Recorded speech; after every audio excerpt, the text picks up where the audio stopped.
Kader Partai Solidaritas Indonesia atau PSI, Dedi Nurpalaka, meyakini berbagai upaya untuk merusak citra Presiden ke-7 Republik Indonesia Joko Widodo tidak akan membuahkan hasil.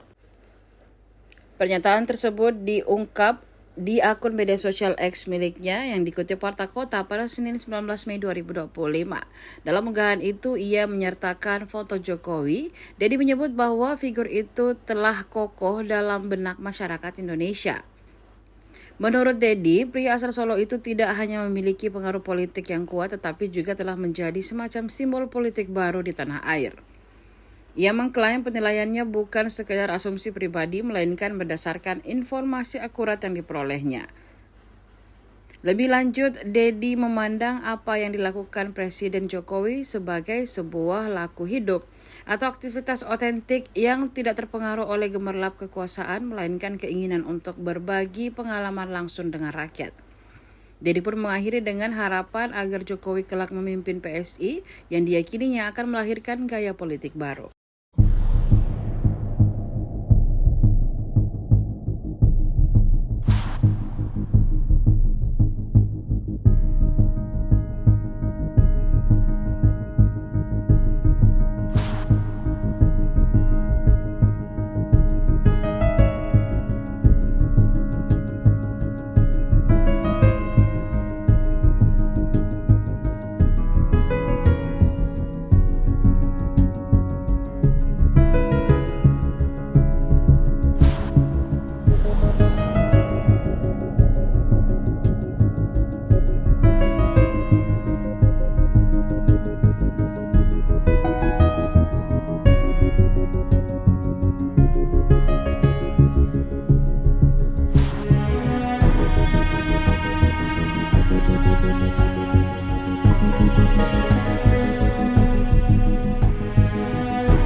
Sehingga Jokowi ini sulit dijatuhkan.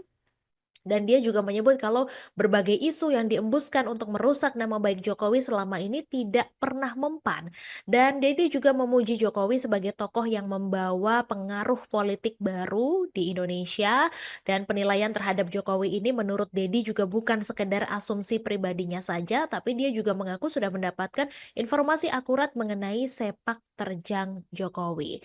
Nah, itulah yang menurutnya mengapa sampai saat ini dia sangat tertarik untuk mengikuti perjalanan politik Jokowi begitu. Karena bagi dia apa yang dilakukan Jokowi adalah semacam laku hidup atau aktivitas hidup yang otentik begitu. Nah, di sisi lain dia juga meyakini kalau Jokowi adalah sosok spesial yang sedang menjalankan misi khusus untuk Indonesia, sehingga Dedi juga berharap Jokowi nantinya bisa terpilih menjadi Ketua Umum PSI. Download Tribun X sekarang, menghadirkan lokal menjadi Indonesia.